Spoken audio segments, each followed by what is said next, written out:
HIV and The Diver by Dr Imraan Khallil, performed by Dr Frans Cronje.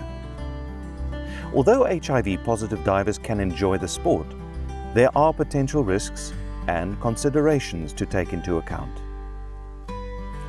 Human immunodeficiency virus, or acquired immunodeficiency syndrome, that's HIV or AIDS, is a global pandemic with the highest incidence in Africa. As of 2012, approximately 35.3 million people have HIV worldwide, with the number of new infections for that year being about 2.3 million. In South Africa, the estimated overall HIV prevalence rate is approximately 10%. The total number of people living with HIV has been estimated at approximately 5.26 million in 2013. The disease is caused by the HIV virus. There are two types of the disease, HIV-1 and 2 respectively. Initially, the HIV-1 epidemic was most prevalent amongst homosexual populations and intravenous drug abusers. The HIV-2 epidemic originated and remains concentrated in West Africa, but it has spread beyond its borders following the emigration of HIV-afflicted tourists and locals who have had sexual contact with infected West Africans. HIV is transmitted through unprotected sexual contact with an infected partner, exposure of broken skin or a wound to infected blood or body fluids, transfusion with HIV-infected blood, injection with contaminated needles, and mother-to-child transmission during pregnancy, birth, or breastfeeding. Normal daily contact with an infected person is safe, and communal handling of objects does not represent a risk. A risk of transmission is present through open wounds that bleed. However, when normal procedures are based on the assumption that all bodily fluids are potentially infectious, this appears to be adequate and appropriate to provide protection from blood-borne viruses. Kissing or saliva contact does not cause infection unless there is blood in the saliva. Contact with perspiration or urine is also not associated with transmission. Transmission most commonly occurs through the exchange of blood products or body fluids associated with the genital tracts. The virus does not survive long outside the body unless it is suspended in body fluids. Transmission through exhaled air resuscitation, although theoretically possible, has never been documented. As such, it is highly unlikely in divers sharing a regulator when buddy breathing or from sharing other equipment such as helmets. Once the HIV virus enters the body, it invades white blood cells, the so-called CD4 cells, and incorporates itself into the genetic material of these cells. The cell loses its protective function and is reprogrammed into becoming an HIV factory. There are three main stages of HIV infection: the acute infection, clinical latency, and AIDS. In the acute infection stage, the individual usually develops a flu-like illness, about 40 to 90%. This occurs 2 to 4 weeks after the exposure.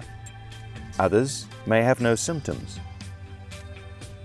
During the initial few months following infection, there is a rapid multiplication of HIV virus. The diagnosis of HIV infection depends on antibodies produced by the body in response to the invasion. As such, there is an initial period of so-called HIV negativity that is called the window period. During this time, the victim is infected, but tests remain negative. Seroconversion, which is the change from non-detectable to detectable antibody levels, occurs during a window period of at least 3 to 8 weeks after the initial infection.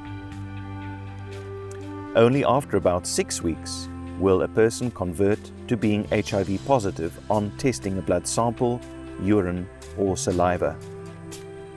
At this point, the multiplication of the virus slows down and it may appear dormant for many years. The initial acute symptoms are followed by a stage called clinical latency. This can range from 3 years to more than 20 years, with an average of 8. While there typically are few or no symptoms at first, towards the end of this stage, many people experience fever, weight loss, gastrointestinal problems, and muscle pains. Finally, the immune system fails and full-blown AIDS appears. AIDS is defined by the development of an opportunistic infection or certain secondary cancers known to be associated with HIV infection. Beyond the acute infection stage, HIV does not represent a disease in and of itself. Instead, it allows other infections to manifest, such as tuberculosis or respiratory infections. Disease progression from HIV to AIDS may be delayed by the prevention and early treatment of opportunistic infections, as well as antiretroviral therapy and constructive or positive living. Currently, there is no known cure for AIDS, nor is there an effective vaccine. The effectiveness and improved side effect profile of antiviral drugs in use today allow most patients on modern HIV therapy to have full, productive lives to the benefit of society. So what about diving? Although AIDS is a contraindication, the clinical latency stage of HIV is not incompatible with diving. Known HIV seropositive divers, just like carriers of hepatitis B infection, should protect the safety of other divers by first realizing the potential risks and opportunities for transmission that are associated with their condition, and then deliberately avoid them. As such, here are some special considerations. Even in an otherwise asymptomatic person with HIV, there are sometimes subtle changes in brain functions, behavior, motor skills, eye movement, coordination, and spatial orientation may be affected. These may be more noticeable in the underwater environment and could potentially threaten safety. Known HIV-positive divers should be aware of the high incidence of these subtle neurological and psychiatric issues. Blood-stained mucus, that is like snot and spittle, that emerges from masks on surfacing is a potential, although as yet unproven, route of transmission of the virus. As such, buddy breathing techniques and the use of rental regulators pose no verified risks. Still, there is a potential area of concern relating to switching of masks after a scuba dive. It has been estimated that about a third of all scuba divers have small amounts of blood from the sinuses clearing after a dive. This potential source of HIV infection or transmission should be considered, and as a general precaution, divers should avoid buddy breathing when two divers use the same regulator. And as a general precaution, HIV-positive divers should avoid buddy breathing using the same regulator. It is particularly recommended that HIV-positive divers should have an octopus regulator or alternative air source and make sure their regulators are sufficiently disinfected after use. By rights, HIV-infected individuals should inform their buddies of their health status. It's really a moral obligation because a rescuer may have to resuscitate a bleeding HIV victim. Non-contact or use of a non-return mouth-to-mouth airway device is available during emergencies. The problem with CPR is its urgency. Therefore, barrier devices, including these airways, should be immediately on hand at all times, together with gloves, plastic aprons, and goggles where necessary. These are particularly important to avoid inadvertent blood contact through skin injuries, the eye, and particularly if the victim is coughing or spluttering blood. Some of the drugs that are used to treat HIV have side effects that may mimic the symptoms of decompression illness.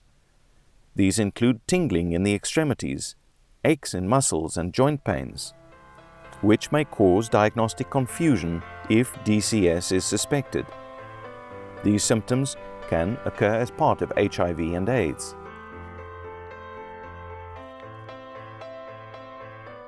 There is also the question of an increased risk of infections.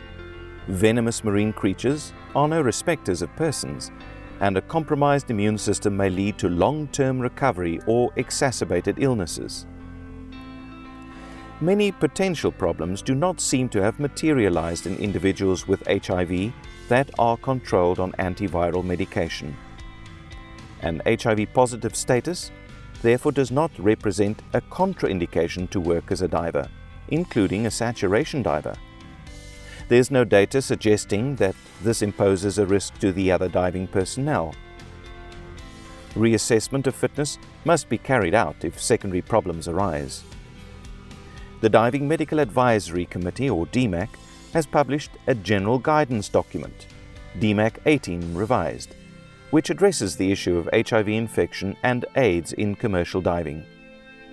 The document contains the following recommendations. Once full-blown AIDS is present, diving must be totally barred. Secondly, hyperbaric oxygen may reduce the effectiveness of the so-called blood-brain barrier, which means it might even accelerate the onset of cerebral AIDS. Mandatory testing for HIV is not required for commercial divers or others in the industry.